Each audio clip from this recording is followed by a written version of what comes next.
I decided on what I was going to do to support these big old squash. I had these bags and I went ahead and took the thread out,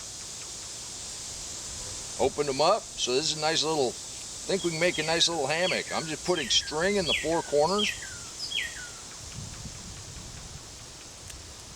Then we're just going to tie them to the trellis. Think we need to do it now. This is split right here, and I think we're going to lose part of this one. But we got quite a bit more vine. See what we can do here. But this big boy is the same thing here. I think using a slip knot is going to make this a little easier to adjust. Leave a comment down below and let me know what you think of my solution. I've got another one down here, but it's not very big yet. I think I'm going to get some pantyhose and try that as a cradle. And as you can see, it's warm enough that the leaves are kind of sagging. But as we know, those are going to pop right back up as soon as it gets a little shade and it cools off a little bit. Now that we got that chore done, let's take a look at Carla. Yesterday we took the first tomatoes off of it, and then we talked about this branch and how it had split. I was going to go ahead and just clip this off as soon as I got the last of the tomatoes off. But then one of our viewers and my wife chimed in, you keep saying the entire stem will root, and it will. And I hadn't even thought about that. They suggested I just use dirt as a band-aid and we can pile that up right here. We'll see if that works. This marigold should be fine, and just like the tomato, the entire root of the basil will work, so if some of that dirt gets over on its stem, that'll be fine too. Now right here, the mulch is pretty thin, so it's not going to hurt anything to go ahead and put some more of this composted soil on it. And I know just where to get it.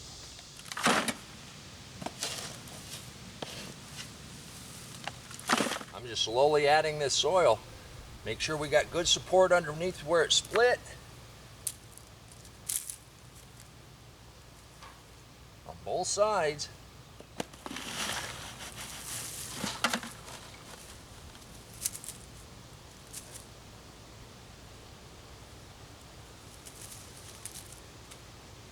I don't know if having this kind of mound is ideal. When we get roots up in here, it may be a little difficult to keep water on here. We may have wanted to put a little frame, but it's a good option.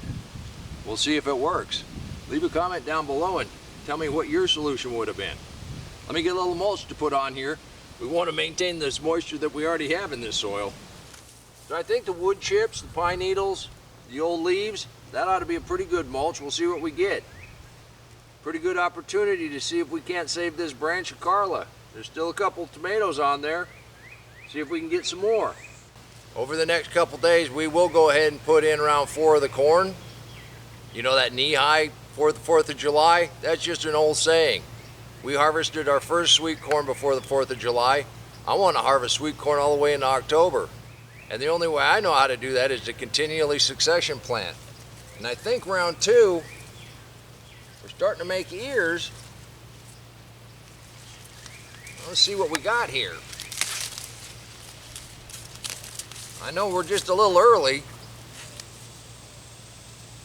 but look at that. Don't tell my wife. We got a little worm damage right up here at the top. We can just break that off. Becomes part of the mulch. Just look how pretty that is.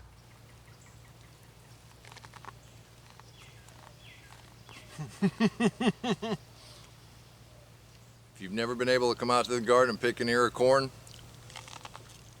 in 100-degree weather, you don't know what you're missing.